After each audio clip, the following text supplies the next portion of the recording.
నమస్కారం. సుమహాస్ విలాగ్కి స్వాగతం. ఈరోజు మనం ఓ మంచి కథతో అందరం కూడా ఆనందంగా ఆలోచించేద్దాం. ఈ ఒక్కొక్కసారి ఎవరు తప్పు చేశారు అనేది నిర్ణయించడానికి చాలా సమయం పడుతుంది. అయితే ఆ తప్పు ఎవరికి మీద వేయాలి అనేటువంటి కూడా ఆలోచన చేయాలి. ఇక్కడ ఒక కథ చూద్దాం. ఒక గ్రామంలో ఒక బ్రాహ్మణోత్తముడు ఉంటాడు. ఆయన వాళ్ళ ఇంట్లో తద్దినం వస్తుంది, వాళ్ళ నాయనది. తద్దినం అంటే వాళ్ళు చనిపోయిన దినం. దాన్ని గుర్తు చేసుకుంటూ 10 మందికి భోజనం పెట్టాలని నిర్ణయం తీసుకుంటాడు ఆ బ్రాహ్మణుడు. అందుకని పల్లెటూరు నుంచి పాలు తీసుకురండి, పెరుగు తీసుకురండి అని ఒక ఆమెకి చెప్తాడు. ఆమె వర్తన చేస్తూ ఉంటుంది. వర్తన అంటే రోజు ఇంటికి వెళ్ళి వేయడం. ఈ రోజుల్లో అయితే ఇది కలియుగము, పైగా కల్తీ యుగం కూడా. ప్రతి ఒక్క అంశం కూడా కల్తీ అయిపోతూ ఉంటుంది. పాలలో లోపాలు ఎన్నో. ఇప్పుడు నిజమైనటువంటి పాలు దొరకవు. మరి చెప్తారు వాళ్ళు నిజమైన పాలు, పరిశుద్ధమైన పాలు అని అన్ని బోర్డులు కూడా వేసుకొని ఉంటారు. కానీ అది తింటే రోగాలు వచ్చి చాలామంది డాక్టర్ల దగ్గరికి వెళ్ళాల్సి వస్తున్న పరిస్థితి వస్తుంది. మరి ఆవును పూజించడం, అమ్మను పూజించడం రెండు మనం చేస్తూ ఉంటాము. ఈ కథ ద్వారా ఒకసారి ఆలోచించేద్దాం.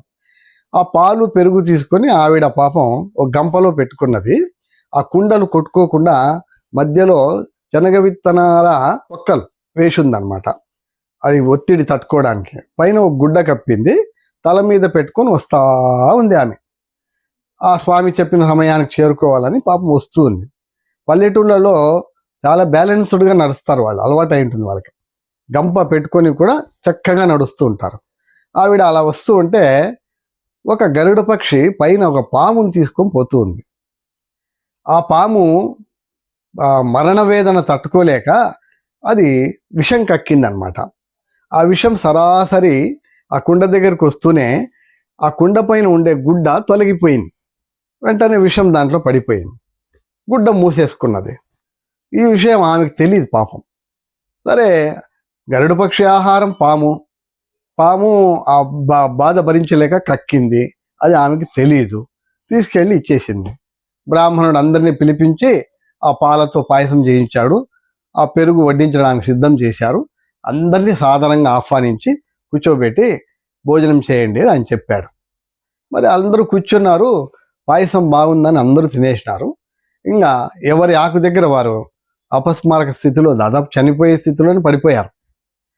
ఆయనకు భయం అయిపోయింది. ఏం జరిగింది ఇక్కడ అని తెలియలేదు. వెంటనే ఊర్లో ఉండేవాళ్ళు మరి కొంతమంది వచ్చి ఈ బ్రాహ్మణుడు ఏదో కక్ష పెట్టుకుని అందరినీ చంపినాడు అని చెప్పి కర్రలతో కొట్టి అతను కూడా చంపేశారు. అప్పుడు శివభటులు, యమభటులు అంతా వచ్చారు అక్కడికి. ఈ బ్రాహ్మణోత్తముడు మంచివాడు, అతను తప్పు చేయలేదు, మరి అతన్ని చంపేశారు వీళ్ళు. మరి తప్పు ఎవరికి చిట్టాలో రాయాలా అని వాళ్ళు మాట్లాడుకుంటా ఉన్నారు. అప్పుడు వాళ్ళన్నారు, ఎవరు, శివభటులు, ఇతడు పాపం పుణ్యాత్ముడు, ఇతన్ని కైలాసానికి తీసుకెళ్లాలా అని అంటే, యమభటులు అన్నారు, అంతమందిని చంపాడు, ఈ కేసు మాది, మీది కాదు, మేము తీసుకెళ్తాము. ఇంత లోపల వాదులాడుకోవడం వల్ల శివుడు వచ్చాడు అక్కడికి, యముడు వచ్చాడు. వాళ్ళు కూడా వాదులాడుకోవడం ప్రారంభం చేశారు. మరి ఈ కేసు ఎవరికి సంబంధించింది, ఈ చిట్టాలు ఎవరి చిట్టాలో రాయాలి అని చిత్రగుప్తుడు కూడా వచ్చాడు అక్కడికి. ఒకరికొకరు వాదించుకుంటే లాస్ట్కి విష్ణు వచ్చి ఓ మాట చెప్పాడు. తప్పు చేసింది ఎవరైనా కావచ్చు, తెలియకుండా మాట్లాడారే ఆ ఊర్లో ఉండేవాళ్ళు, ఈ పాపాలన్నీ వాళ్ళ చిట్టాలో రాసేసేయండి అని అన్నారు.